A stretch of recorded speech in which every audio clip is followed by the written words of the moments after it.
हरे Krishna Gita wisdom series में आप सभी का स्वागत है। 5th चैप्टर के आखिरी सेशन में हम पहुंचे हैं। अब तक हमने देखा किस प्रकार से प्रथम श्लोक में अर्जुन पूछते हैं कि कर्म योग करना उत्तम है या संन्यास लेना उत्तम है। फिर कृष्ण छठे श्लोक तक कहते हैं कि कैसे आपको कर्म योग करना उत्तम है, और फिर बतलाते हैं कि कैसे कर्म योग मार्ग है निष्काम कर्म योग मार्ग भगवत प्राप्ति के लिए। और अभी जो सेक्शन हम कर रहे हैं उसमें वो बतला रहे हैं कि कैसे वन पॉइंटेड फोकस अगर हो, पूर्ण पुरुषोत्तम भगवान श्री कृष्ण पर या पर ब्रह्म पर फोकस हो, तो हम उस प्रकार से अपने गोल को प्राप्त कर सकते हैं। आज ही के दिन 25 जुलाई 1944 को यूनाइटेड स्टेट्स ऑफ अमेरिका के एयरफोर्स ने और उनके डिफेंस ने ब्लैक कोबरा करके एक मूवमेंट चलाया था, जिसके कारण परास्त हुए जर्मनी, और जर्मनी देश के अंदर जो अलाइड पावर से उनको सहायता किया, और इस प्रकार से जर्मन देश का परास्त हुए और वो हार गए विश्व युद्ध 2। और हम देखते हैं कि हर दृष्टिकोण से वो प्रयत्न कर रहे थे कि जितने भी उनके डिफेंस मैकेनिज्म हो उससे अपने आप को रोक पाए, परंतु कोई बचा नहीं सका जर्मनी को हारने से। तो ये ब्लैक कोबरा जो उनका ऑपरेशन था वो बहुत ही फेमस ऑपरेशन है। और हम देखते हैं कि भारतवर्ष में आज सब जगह लोग कोबरा की पूजा कर रहे हैं, नाग पंचमी है, तो इसके अलग अलग व्हाट्सएप्स में घूम रहे थे कि ये कारण हो सकता है, वो कारण हो सकता है। जनरली जो अधिकतर बार चर्चा की गई है वो पास टाइम ये है कि महाभारत के या परीक्षित महाराज के अंत के बाद तक्षक जब उनको ढस लेता है उस प्रकार से उनकी मृत्यु हो जाती है, तो उसके पश्चात जो पुत्र है जन्मेजय वो यज्ञ करते हैं जिसमें अनेक प्रकार के सर्प एक एक करके उस यज्ञ में जा रहे थे और उनको मृत्यु हो रही थी। तो आस्तिक नाम के एक साधु है, उस यज्ञ को रोकते हैं और कहते हैं कि निष्पाप जो सर्प है उनको मत मारिए। तो वो जो दिन था वो श्रावण महीने के शुक्ल पक्ष के पंचमी का दिन था, इसलिए नाग पंचमी इस प्रकार मनाते हैं, अधिकतर लोग ऐसे मानते हैं। भगवत गीता के संदर्भ में हमने देखा कि किस प्रकार से कृष्णा धीरे धीरे अर्जुन को बिल्डअप करा रहे हैं, भक्ति योग तक लेके जाना चाहते हैं, परंतु अगर समझो कोई व्यक्ति कर्मकांडी के स्तर पर है तो कर्मयोग तक, कर्मयोग में भी फिर सकाम और निष्काम कर्मयोग के बीच चॉइस हो तो निष्काम कर्मयोग। फिर वो बताते हैं कि किस प्रकार से ज्ञान योग के बारे में वर्णन कराते हैं, पर आपके लिए निष्काम कर्मयोग उत्तम है ज्ञान योग से। छठे अध्याय में बताएंगे और उसका थोड़ा सा ग्लिम्स आएगा 27 और 28 श्लोक में अष्टांग योग के बारे में या ध्यान योग के बारे में। और लास्ट जो श्लोक है वो भक्ति का थोड़ा सा रिजेम्बलेंस देता है वो श्लोक, और डिटेल में भक्ति के बारे में वर्णन करेंगे पूर्ण पुरुषोत्तम भगवान श्री कृष्ण चैप्टर 7 से लेकर 12 तक। तो आज हम चर्चा करते हैं श्लोक क्रमांक 25 पर। लभन्ते ब्रह्म निर्वाणम ऋषय शीन कलमशा छिन्न द्वैद यतात्मनः सर्वभूत हिते रति। लभन्ते ब्रह्म निर्वाणम, वो व्यक्ति जिनको ब्रह्म का स्तर लाभ प्राप्त होता है। ऋषय शीन कलमश, कलमश मतलब डिस्ट्रॉय करना, और किसको शीन कलमशा, अब अंदर की जो बुराइयां है उसको शीन कर देना, समाप्त करना, ऋषि। तो ऋषि शब्द का उपयोग हमने नारद मुनि, वेद व्यास, अनेक जगहों पे मुनि और ऋषि शब्द का अर्थ देखा होगा, पर ट्रांसलेशन संस्कृत में इस प्रकार ऋषि का अर्थ इस प्रकार से निकलता है कि जो व्यक्ति इनवर्ड जाए, आंतरिक जाए, एक्सटर्नल ऑब्जेक्ट्स और उनके देख कर समझने के पश्चात जो व्यक्ति आंतरिक दृष्टिकोण से देखने का और समझने का प्रयत्न करे इस जगत को, उसे ऋषि कहा जाता है। और ज्ञान के चक्षु से कट करना है सर्वभूत हितेरति। तो यहाँ पर देखा गया कि बतला रहे कि कैसे है सर्वभूत हितेरति, वेलबींग ऑफ ऑल, सबका हित करने वाला। तो बहुतों को लगता है कि आध्यात्मिक व्यक्ति जो होते हैं, स्पिरिचुअली जो इंक्लाइंड होते हैं, वो स्वयं स्वार्थी होते हैं, वो केवल एमांसिपेशन, मुक्ति कैसे प्राप्त करें इस पर ज़्यादा फोकस होता है उनका। इस जगत में जो पीड़ा है, लोगों की जो जीवन में समस्या है, उसकी सहायता करने पे कोई रुचि नहीं होती। परंतु कृष्ण यहाँ पर रिकॉर्ड स्ट्रेट रख रहे हैं कि ये सब आपको जो ब्रह्म स्पिरिचुअल प्लेटफॉर्म पे जाना है उसके लिए एकमात्र मार्ग है सर्वभूत हित रति। और ये पहली बार नहीं आ रहा है, बहुत बार आएगा, एक ही बार नहीं आता है। वो यहाँ तक कि 12वें अध्याय में जो इम्पर्सनलिस्ट है, जो निर्विशेष निराकारवादी है, उनके संदर्भ में भी बतलाते हैं श्लोक क्रमांक 3 और 4 और 5 में सर्वभूत हितेरति। तो इवन इम्पर्सनलिस्ट भी वैसे विचार करते हैं, परंतु इम्पर्सनलिस्ट लोगों का, निर्विशेष निराकार व्यक्तियों का विचारधारा ऐसा है कि समदृष्टि से देखना है, और क्योंकि उनका गोल इम्पर्सनल है तो उनके डीलिंग्स भी इम्पर्सनल होते हैं। भक्तों में और निर्विशेष निराकारी में सबसे बड़ा अंतर क्या है? क्योंकि भक्त लोगों का डीलिंग्स पर्सनल है, व्यक्तियों के बीच, प्राणियों के बीच, हर एक जीवात्माओं के बीच गोल भी पर्सनल होने के कारण अच्छा आदान प्रदान कर सकते हैं और इनफैक्ट भक्त लोग ज़्यादा सेवा कर सकते हैं समाज का। और डिवोटी भी वेल विशर्स है और शिल प्रभुपाद हमेशा अपने लेटर में एंड में लिखते थे, योर एवर वेल विशर। और 12.5 में बताते हैं कृष्ण कि कैसे ये मार्ग बहुत डिफिकल्ट है। कौन सा मार्ग? निर्विशेष निराकार का मार्ग, और बहुत इम्प्रैक्टिकल है साधारणतः कॉमन मैन के लिए। और 12th चैप्टर में बतलाते हैं कैसे कि अद्वेष्ट सर्वभूतानां मैत्री करुण एव च। जो भक्त होते हैं वे मैत्री के प्रति और करुणा के मार्ग से सबकी सहायता करते हैं। अब हम देखते हैं कि the more we are responsible for others, the more we need to be responsible for ourselves. जितना हम कर्तव्यबद्ध और जितना जिम्मेदारी से हम दूसरों का सेवा करने की इच्छा रखते हैं, क्योंकि ये बहुत बड़ा फिनोमेना है सोशल सर्विस अपने आप में। समाज की सेवा करो, माधव सेवा, मानव सेवा ही माधव सेवा है, ये सबको करना चाहिए। आप वेलफेयर एक्टिविटीज़ कुछ करते क्यों नहीं हो? उनको कोरोना के समय आपको बाहर निकल कर लोगों को अन्न खिलाना चाहिए, सब करना चाहिए। ये सब बराबर है और इनफैक्ट ये करना ही चाहिए। साधारणतः बहुत सिंपल लगता है कि समाज सेवा करिए, परंतु इतना आसान नहीं है। क्यों? क्योंकि इस जगत में जो लालची लोग हैं, ग्रीडी लोग हैं, उनकी संख्या कभी कम नहीं होगी, और जो शोषण करने वाले लोग हैं वो कम नहीं होंगे, और शोषित वर्ग को सदैव दबाया जाएगा। तो जब तक हायर स्पिरिचुअल हैप्पीनेस नहीं देंगे, आध्यात्मिक अनुभव नहीं देंगे, शारीरिक स्तर पर, मानसिक स्तर पर, भावनात्मक स्तर पर, आर्थिक स्तर पर और सामाजिक स्तर पर जो भी हम सहायता करना चाहिए व्यक्ति को करना ही चाहिए। परंतु अगर आध्यात्मिक दृष्टिकोण से व्यक्ति को प्रगति करने का हमने प्रयत्न नहीं किया तो कभी संतुष्ट नहीं होगा। क्योंकि भौतिक स्तर पर भी बहुत लोग सेल्फलेस हो सकते हैं। अभी कितने सारे लोग हैं जो सरकारी ऑफिसर्स क्यों ना हो, सरकारी कार्य करने वाले पुलिस क्यों ना हो, डॉक्टर्स क्यों ना, they are all working on selfless platform, no doubt about it. परंतु मटेरियल सेल्फलेसनेस, भौतिक जो निस्वार्थता है, वो ना तो कभी पूर्ण होती है, ना कभी टिक सकता है, और ना ही कभी व्यक्ति को संतुष्ट करता है, और ना ही वो होलिस्टिक होता है। कहीं ना कहीं फ्रस्ट्रेशन एंड में आ ही जाता है। तो शिला प्रभुपाद कहते हैं समाज सेवा फॉरगेटफुलनेस ऑफ कृष्णा, कृष्ण को भूलकर समाज सेवा, उसका कोई अर्थ नहीं बनता है। और हम देखते हैं कि अंतर्राष्ट्रीय कृष्ण भावनामृत संघ ने इस कोरोना के समय में सबसे ज़्यादा प्रसादम का वितरण किया सामाजिक संगठनों में। करोड़ों लोगों को दिल्ली के एकमात्र मंदिर ने महीना भर में खिला दिया था, दिल्ली के आसपास के और एनसीआर क्षेत्र में। तो ऐसा नहीं कि समाज की सेवा नहीं करनी है। शिला प्रभुपाद कहते थे मेरे मंदिर के 10 किलोमीटर के रेंज में कोई भी व्यक्ति, कम से कम 10 किलोमीटर के रेंज में कोई भी व्यक्ति भूखा नहीं सोना चाहिए। फूड फॉर लाइफ है, मिड डे मील का कार्यक्रम है, आदिवासी विकास कार्य है, महिलाओं का सशक्तिकरण का कार्यक्रम है, बच्चों के लिए कार्य किया जाता है पूरे देश भर में। भक्ति पुरुषोत्तम महाराज ट्राइबल मिनिस्ट्री के द्वारा सभी 6-7 जो सिस्टर्स है, खास सिक्किम को छोड़कर बाकी, वहाँ पर कार्य कर रहे हैं ट्राइबल डेवलपमेंट का। तो भक्त है तो भक्तों को पता है कि किस प्रकार से इस दिशा में कार्य करने, परंतु उन सबको शिक्षा देते हुए 500 स्कूल खोले भक्ति पुरुषोत्तम महाराज ने पूरे ट्राइबल बेल्ट, त्रिपुरा, आसाम, सब क्षेत्रों में। यहाँ तक कि वहाँ क्रिश्चियन मिशनरी तक नहीं पहुँच पाए, वहाँ पहुँचकर वो प्रचार कर रहे हैं और वहाँ पर लोगों की सहायता कर रहे हैं, उनको जॉब्स दिला रहे, उनके गांव के लोगों को ऐसे टीचर अपॉइंट कर रहे हैं जो पढ़े लिखे हैं, और उनके गांव के बच्चों को पढ़ा रहे, ऑल रन बाय अंतर्राष्ट्रीय कृष्ण भावनामृत संघ के भक्ति पुरुषोत्तम महाराज द्वारा, जो कि जयप्रताप स्वामी महाराज के बहुत वरिष्ठ शिष्य हैं। बतलाने का तात्पर्य ये नहीं है कि देखिए हम कितना महान कार्य कर रहे हैं। यहाँ पर बोलने का उद्देश्य एकमात्र है कि वो इसलिए कर पा रहे हैं क्योंकि जब वो अंदर से सेटिस्फाइड है, आप आंतरिक स्तर पर सेटिस्फाइड हो, कंटेंट हो, कृष्ण भक्ति आपको मिल रही है, तो निश्चित रूप से आप डिस्ट्रीब्यूट करने का प्रयत्न करोगे। एक्सटर्नली कितना भी सर्विसेज क्यों ना करो आप, फ्रस्ट्रेशन रिजल्ट आना ही है। और मानव सेवा कभी माधव सेवा नहीं हो सकता है। केवल मानव सेवा करके माधव की सेवा नहीं होती है। अगर आपको लिटरली माधव सेवा करना है या मानव की सेवा करना है तो माधव की सेवा करने की आवश्यकता है।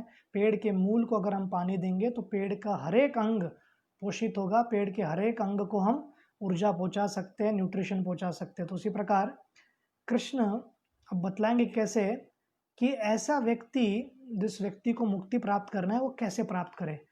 काम क्रोध विमुक्तानाम यतीनां यत चेतसाम अभीतो ब्रह्म निर्वाणम वर्तते विदितात्मनाम। वो कहते हैं कि विमुक्त, काम क्रोध विमुक्ता नाम, काम और क्रोध से विमुक्त व्यक्ति, अर्थात जो विमुक्त, विमुक्त माने जो मुक्त हो गया, लिबरेटेड है, विमुक्त माने पूर्ण प्रकार से लिबरेट हो जाए और मन को कंट्रोल कर पाए। और अभी तो ब्रह्म निर्वाणम, अभी तो माने रिजेंट, फ्यूचर में, आने वाले भविष्य में, वो इस प्रकार से ब्रह्म निर्वाणम का जो शब्द है ये बहुत बार उपयोग किया जा रहा है, तुरंत ही हो सकता है ऐसे बता रहे हैं। और वर्तते विदितात्मा नाम का अर्थ है कि जो आत्म साक्षात्कारी व्यक्ति हो। तो भी काम एष क्रोध एष रजोगुण समुद्भव महाशनो महापात्मा, 3rd चैप्टर के 37 श्लोक में, 2nd चैप्टर के 62nd और 63rd श्लोक में भी वर्णन है कि किस प्रकार से काम जब संतुष्ट नहीं होता तो क्रोध में परिवर्तित हो जाता है। तो काम क्रोध को हमेशा कपल बनाकर एक साथ जोड़ी में रखा जाता है, क्योंकि काम और क्रोध, कोई व्यक्ति काम पर नियंत्रण कर सकता है और शास्त्रों में बहुत वर्णन है। विश्वामित्र मुनि जैसे व्यक्ति थे जिन्होंने अपने काम पर नियंत्रण कर लिया था, इच्छाओं पर नियंत्रण किया था, परंतु क्योंकि वो स्वयं के शक्ति से प्रयत्न कर रहे थे, नेति कर रहे थे और भक्त नहीं थे, तो जब मेनका आती तो आकर्षित हो जाते हैं। एक्सटर्नली व्यक्ति को लगता है कि मैं लस्ट से फ्री हो चुका हूँ, पर अभी तक हुए नहीं थे। तो इस प्रकार वे जब उनको अगर आक्रमण किया जाता है इंद्र द्वारा मेनका के माध्यम से, तो उनके प्रति वो आकर्षित हो जाते हैं और कुछ समय के बाद उनको समझ में आता है कि किस प्रकार मैं मूर्ख बन गया। तो अगली बार जब रंभा आती है तो अपने क्रोध के वश में आकर वो उनको श्राप देते हैं। तो दोनों काम को या क्रोध को काम अनुज कहा गया है। जैसे रामानुज थे दक्षिण भारत के महान आचार्य, तो लक्ष्मण को भी रामानुज कहा जाता था, और रामानुजाचार्य जो है वो लक्ष्मण के एक शक्त्यावेश अवतार करके, या उनके तलवार, श्री रामचंद्र के तलवार या लक्ष्मण के एक शक्त्यावेश अवतार करके कहा जाता है दक्षिण भारत के श्री वैष्णव संप्रदाय में। अनुज माने छोटा, अनुज माने बाद में वाला। तो क्रोध के बाद अगर सेटिस्फाई नहीं हो, काम सेटिस्फाई नहीं होगा तो क्रोध निश्चित रूप से आएगा। तो विश्वामित्र के स्टोरी से हम सीखते हैं कि किस प्रकार से वो जब राम के भक्त बनते हैं, राम पर चिंतन करते हैं, तो अपने सभी इंद्रियों पर संयम पाते हैं और वो रियल सेंस में कंट्रोल डेवलप कर पाते हैं। भौतिक से आध्यात्मिक बदल होने की आवश्यकता है, रिवर्शन होने की आवश्यकता है, और वो केवल प्यूरिफिकेशन से होता है। रिवर्शन माने ओरिजिनल पोजीशन पर जाना। अल्कोहल छोड़ने के लिए आप बहुत सारी चॉकलेट खाइए, ये छोड़ने के लिए आप ये कीजिए, तो अनेक अनेक प्रकार के मार्ग बतलाए जाते हैं, पर एक भौतिक कार्य को छुड़ाने के लिए दूसरा भौतिक कार्य को डालना ज़्यादा समय तक नहीं चल सकता है। The greatest danger is the danger of forgetting the danger. सबसे बड़ा खतरा क्या हो सकता है हमारे जीवन में, कि हम भूल जाए कि हमारा खतरा किससे है। सबसे बड़ा खतरा है फॉरगेटफुलनेस, श्रील प्रभुपाद कहते हैं।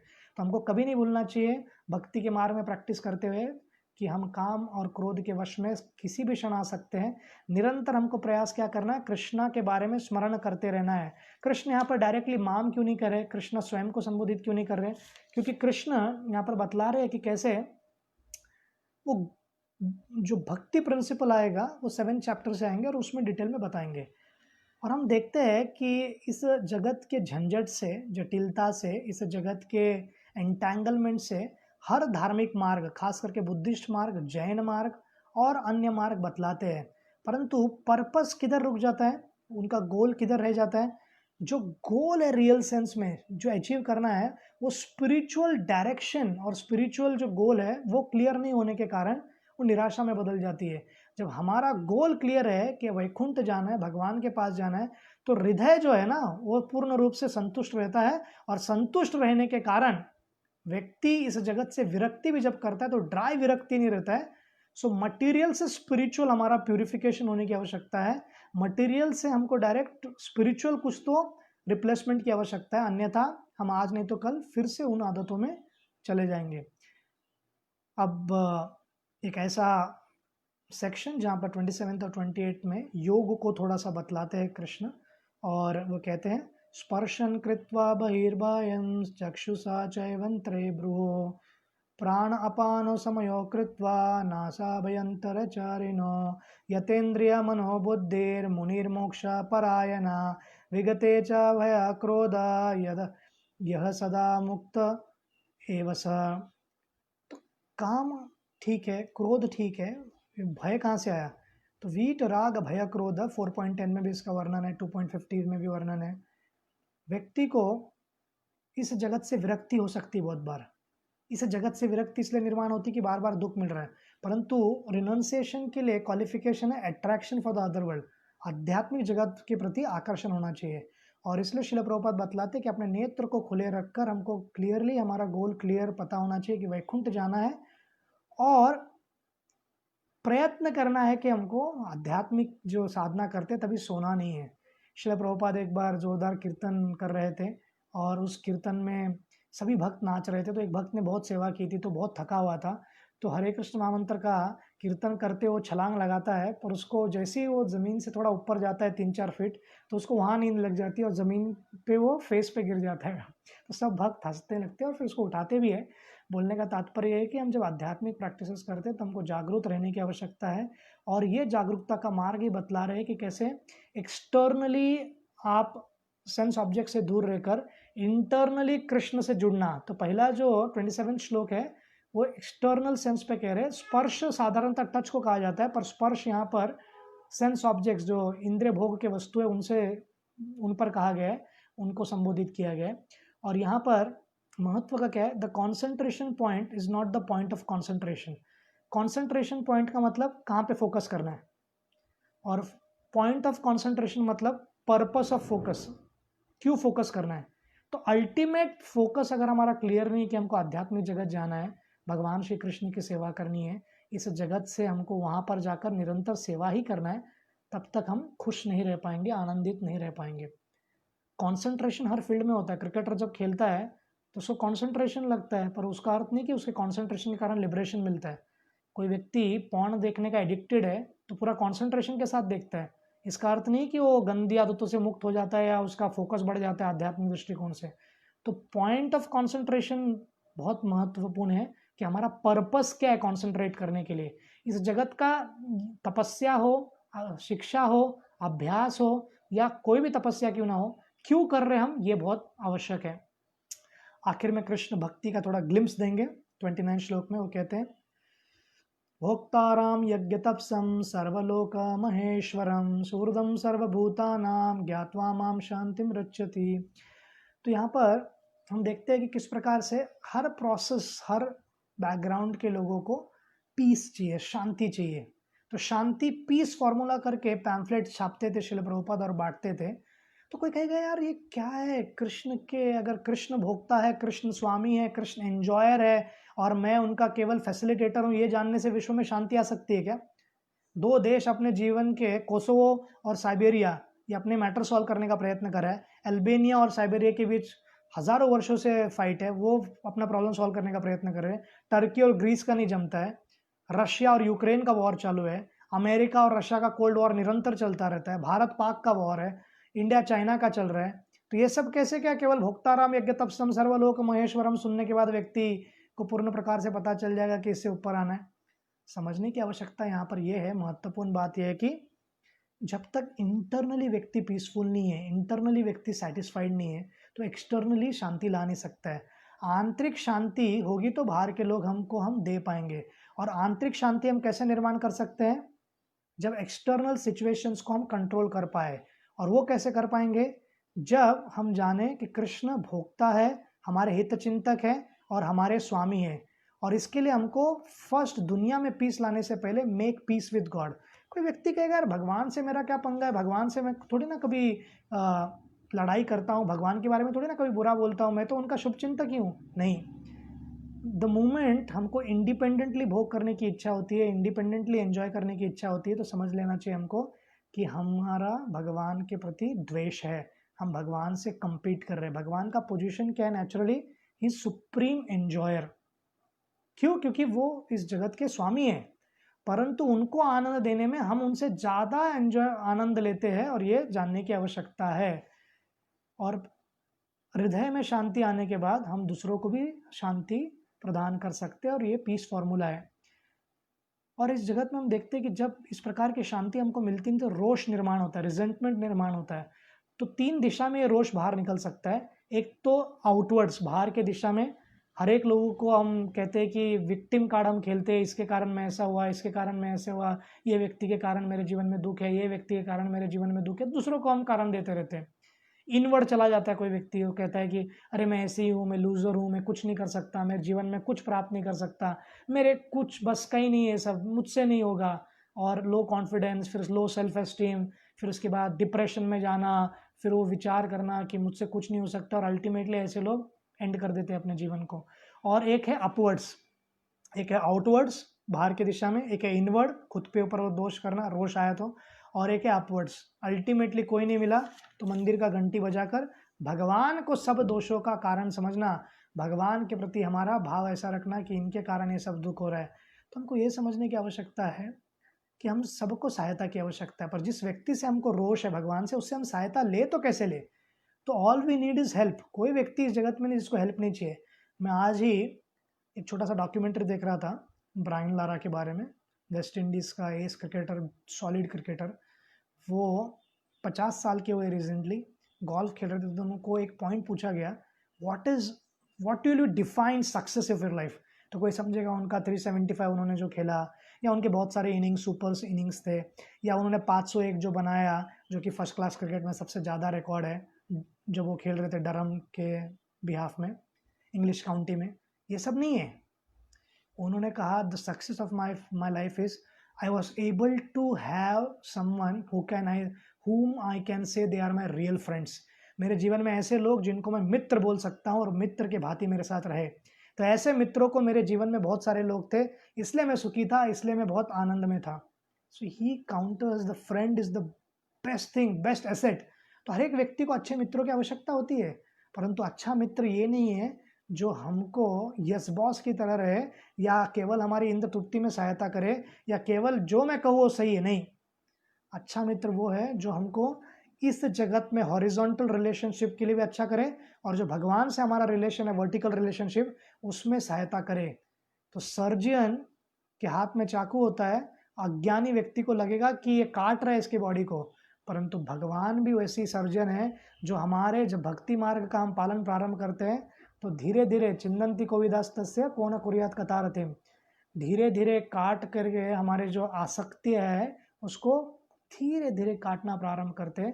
तो साधारणतः Krishna's ways may not be always pleasant but they are always benevolent. Krishna का जो मार्ग है वो सदैव सुखदायी, सदैव प्लेजरेबल, सदा आनंद देने वाला रहेगा ऐसा जरूरी नहीं है, बट इट्स ऑलवेज बेनवोलेंट, हमारे लिए हित है। तो उसको जो हिडन प्रिंसिपल है उसको समझने का प्रयत्न कीजिए। कृष्ण ने जो भी हमारे जीवन में प्लान किया होता है सिस्टमैटिकली, अगर हमारा फेथ हो भगवान पर तो एक दिन रिवील होगा। एंड हमारा दृष्टिकोण क्या होना चाहिए इस जगत को देखने के लिए? View the world as an object of reciprocation, not recreation और रिजेक्शन। इस जगत को रेसिप्रोकेशन का जगत समझिए। कृष्ण ने हमारे लिए सब कुछ इतना किया है, हमारे परमपिता हमारे लिए इतना कर रहे हैं, आई ओ कृष्णा सो मच, तो उनके लिए मुझे कुछ करना चाहिए। ना कि केवल ये रिक्रिएशन का जगत है जहाँ पर हम केवल पिकनिक करते रहेंगे, केवल मजा मस्ती करते रहेंगे। ये जीवन रखा किसके लिए? पार्टी करने के लिए, दारू पीने के लिए, घूमने के लिए, ये भी नहीं है। और ना कि एकदम ही अटरली ये होकर कि ये जगत पूरा नर्क है, रिजेक्ट करना और मोनिस्टिक योगा योगी कर बन जाना, वन में चले जाना, इसके लिए भी नहीं है। किसके लिए? क्या फिलॉसफी हमको यूज करना चाहिए फिर? डोंट रोमेंटिसाइज दिस वर्ल्ड और demonise this world, utilise this world and realise Krishna. इस जगत को ना तो हमको कितना सुंदर है ऐसा अति काव्य वर्णन करने की आवश्यकता नहीं, जो नहीं है वो भी, और बहुत उसको निंदा करने की भी आवश्यकता नहीं। इस जगत को, इस जगत का उपयोग कीजिए और सदुपयोग करते हुए भगवान का साक्षात्कार प्राप्त कीजिए। इससे क्या होगा? हमें लगेगा भगवान का साक्षात्कार प्राप्त करना है, परंतु कैसे? आसपास नहीं है। Krishna may be beyond our reach but we are never beyond his reach. Krishna हमसे बहुत दूर हो सकते हैं आध्यात्मिक जगत में, हृदय में रहते हैं, परंतु जो फासला है बहुत बड़ा है, सबसे पास में है और अपने भगवान रूप में सबसे दूर भी है। आध्यात्मिक जगत में पास में भी है, दूर भी है, परंतु हमारा फासला उतना ही दूरी का रह जाता है। क्यों? क्योंकि हमारा कोई कनेक्शन नहीं है। परंतु वो अगर चाहे तो हमसे मिल सकते हैं। हम नरेंद्र मोदी को मिलने की इच्छा रखें, जरूरी नहीं कि वो हमको मिलेंगे, पर अगर उनकी इच्छा हो गई कि ये व्यक्ति को जाके मिलना है because of his so and so work, वो कभी भी हमको पीएमओ ऑफिस में बुला सकते हैं या उनके घर में बुला सकते हैं या खुद मिलने आ सकते हैं।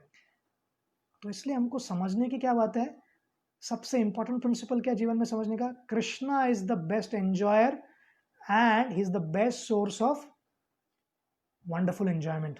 कृष्णा सबसे महान भोक्ता है क्योंकि वो स्वामी है इस जगत के, उन्होंने प्रोडक्शंस किया इस जगत का, निर्माण किया, हर एक चीज उनका है, तो क्यों नहीं वो उसके भोक्ता बने। और वो सबसे ज्यादा आनंद भी हमको प्रदान कर सकते हैं। इसलिए बहुत बार हमको बहुत सारी चीजें प्रारंभ में समझेगी नहीं, परंतु हमने अगर डिवोशनल लाइफ प्रैक्टिस प्रारंभ किया तो this life may not be logical. इस जीवन को देखकर और खास करके हमारे जीवन में होने वाली अनेक अनेक प्रकार के जो रिवर्सल्स उसको देखकर लॉजिकल नहीं लगेगा, but it is teleological. Teleological का अर्थ है कि पर्पस के ऊपर बनाया गया थियोलॉजी या पर्पस के ऊपर बनाया गया थियोरी, गोल को एंड को दृष्टिकोण में रखकर बनाया गया। तो हमारा पर्पस क्या है, ये जगत किस लिए बनाया है, किस लिए हम इस जगत में आए, आनंद को कैसे प्राप्त करें, इसका जो हमको प्रश्न का उत्तर चाहिए वो पूरा फिलॉसफी क्लियर कर देता है। Krishna's love for us is not based on who we are but who he is. हम कौन है, किस बैकग्राउंड से है, किस जाति से है, स्त्री है पुरुष है, कैसे दिखते हैं कैसे नहीं दिखते, कितनी गलतियां हमने पहले की है, कितने गलतियां हमने पिछले जन्म में की है और कितने गलतियां करेंगे, और कितना रोष है हमको इस जगत से, कितना द्वेष है हमको कृष्ण से, कितनी गंदगी हमारे हृदय में, ये डिटरमाइन नहीं करता है विल कृष्णा लव अस और not. Krishna is loving by nature. हम उनके आश्रय लेने का प्रयत्न करेंगे, उनके हरे कृष्ण महामंत्र को जपने का प्रयत्न करेंगे तो तुरंत हमको पता चलेगा कि कितना प्रेम करते हैं हमको। और आनंद जो हम चाहते हैं ना, वो इस जगत का ऐश्वर्य प्राप्त करके, धन वगैरह प्राप्त करके नहीं मिलने वाला है। Happiness comes not by making money but by making something worthwhile with money. केवल धन कमाने से आनंद नहीं मिलने वाला है, कुछ तो ठोस कार्य अगर हम करेंगे सामाजिक दृष्टिकोण से हो और खास करके स्वयं के आध्यात्मिक दृष्टिकोण से, उस धन का उपयोग अगर कृष्ण भक्ति के प्रचार में, भगवान की सेवा में अगर लगाएंगे तो निश्चित रूप से इस धन का एकदम उत्तम सदुपयोग होगा। जीवन भर हमको अनुभव होगा वी मे बी अनलव्ड, हमको कोई प्रेम किया नहीं होगा, बट वी आर नेवर अनलवेबल। पर हमें कोई भी प्यार नहीं कर सकता, ऐसा बिल्कुल नहीं है। दुनिया में कोई हमको प्रेम करे ना करे, दुनिया में हमारा कोई एक मित्र बने ना बने, परंतु सुहृदम सर्वभूतानाम, सभी जीवात्माओं का एक खास मित्र, एक डियर मोस्ट फ्रेंड, हमेशा के लिए हम उनको फ्रेंडशिप डे के दिन बैंड बांधे या ना बांधे, हमारा बैंड कितना भी क्यों ना बजे इस जगत में, जिस व्यक्ति ने हमारे लिए प्रेम करने के लिए सदैव कर्तव्यबद्ध है प्रेम पूर्वक, वो है कृष्ण। किसी भी योनि में क्यों ना चले जाए, हम कॉकरोच भी क्यों ना बन जाए, कृष्ण हमको प्रेम करते रहेंगे। So the best way to control our thoughts, सब समझ में आ गया, पर हमारे मन का नियंत्रण नहीं आ रहा है, विचारों पर नियंत्रण नहीं आ रहा है, कृष्ण को शरण कैसे जाए। So the best way to control our thoughts is to direct them मतलब our thoughts towards the one who is in control. इस जगत के स्वामी है कृष्ण, पूरे जगत को नियंत्रण कर पाते हैं।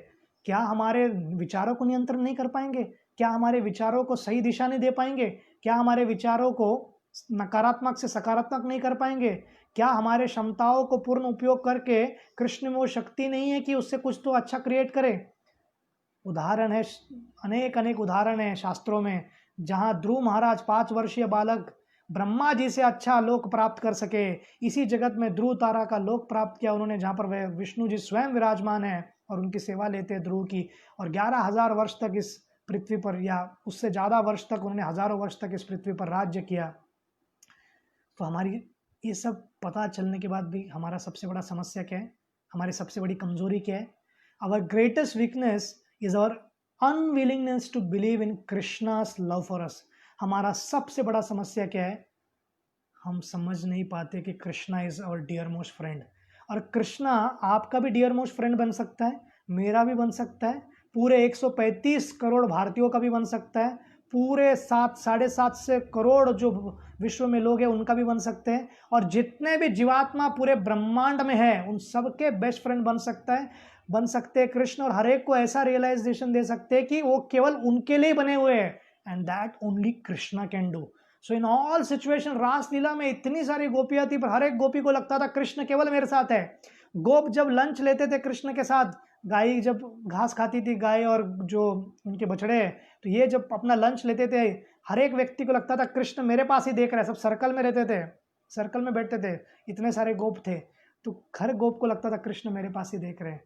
हर रानी को लगता था द्वारका में कि कृष्ण केवल और केवल मेरे हैं, मुझसे सबसे ज्यादा प्रेम करते हैं। इनकी अनेक पत्नियां क्यों ना होगी 16,108, पर केवल और केवल मुझे इतना प्रेम करते हैं। दैट एक्सक्लूसिवनेस जो चाहिए प्रेम में और मैत्री में, वो केवल कृष्ण दे सकते हैं।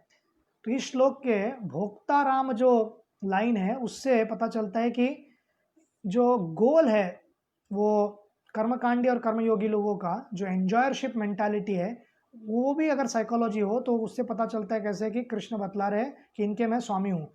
तपसाम, जो ज्ञानी लोग रहते हैं, जो तपस्वी होते हैं, शास्त्रों को पढ़ते हैं, उनके यो गोल भी कृष्ण है। सर्वलोक महेश्वरम, जिसको देवताओं के लोक में जाने की इच्छा है, देवता बनने की इच्छा है, वे बतलाते हैं कि सर्वलोक महेश्वरम, हर देवताओं के स्वामी है। सूर्यधम, सूर्यधम का अर्थ है कि हर एक व्यक्ति, हर जीवात्मा के वो स्वामी है। और सर्वभूतानाम का अर्थ है सभी लोगों का गोल, सभी लोगों का ध्येय मैं हूं, कृपा करके मेरा आश्रय लेने का प्रयत्न कीजिए। आगे वो बतलाते हैं कि कैसे कृष्ण भक्ति का सेंस ये है कि कृष्ण स्वामी है, श्रील प्रभुपाद बतलाते हैं, और हम उनके सेवक हैं। और उनके कार्य में अगर हमने सहायता की, अगर उनके योजना में अगर हमने इंटरेस्ट लेकर थोड़ा बहुत भी प्रयत्न किया, स्व अल्पमप्यस्य धर्मस्य त्रायतो महत्वयात्, थोड़ा बहुत भी अगर हमने प्रयास किया, बहुत बड़े डेंजर से हम बच सकते हैं। और बहुत बड़ा डेंजर क्या है? फिर से इस जगत के नीच योनि में जाने से हम बच सकते हैं। सो द बेस्ट फ्रेंड कौन है? जो हमारे साथ समय बिता सके, हमारे मन की भावनाओं को समझ सके, हमको कभी जज ना करे, हमारे ऊपर कभी वो ऐसा एस्पर्शंस न डाले कि ये ऐसा है, वैसा है, ये ऐसा कार्य करता है। तो केवल और केवल अल्टीमेट सेंस में कृष्ण कर सकते हैं। परंतु कृष्ण को बेस्ट फ्रेंड बनाते वक्त वैष्णव और वैष्णवी जो है, वो अपने अपने हिसाब से, जो उनके सोशल इंक्लिनेशंस है उस हिसाब से अगर वो उनके मित्र हो, तो हमको कृष्ण का रेसिप्रोकेशन इस जगत में भी मिल सकता है। तो बेस्ट फ्रेंड कौन है? कृष्ण है। और कृष्ण के जितने भी अच्छे भक्त हैं वो हमारे अच्छे मित्र बन सकते हैं। और सभी जीवात्मा भी अगर हमारे मित्र बनेंगे, यदि हमको इस जगत में कुछ स्वार्थ नहीं है। निस्वार्थी व्यक्ति को इस जगत में कोई वेरी नहीं है, कोई दुश्मन नहीं है।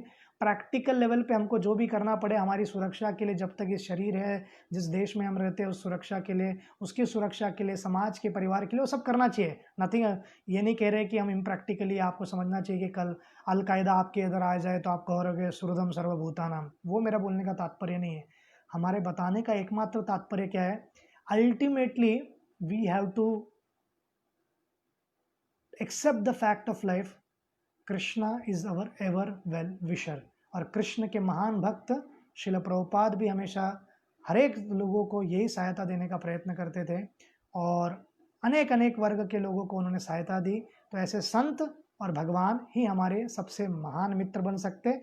और परिवार के स्तर पर जब हम कृष्ण को जीवन के केंद्र में लाए, तो पति और पत्नी, बच्चे और रिश्तेदार और मित्र रियल सेंस में हमारे सब मित्र बन सकते हैं। और इस जगत में जब बहुत सारे लोग एक साथ हैं फिर भी लोनलीनेस फील हो रहा है, इसका बोर्डम या लोनलीनेस का एकमात्र उपाय है, make Krishna your best friend. Thank you so much. Hare Krishna.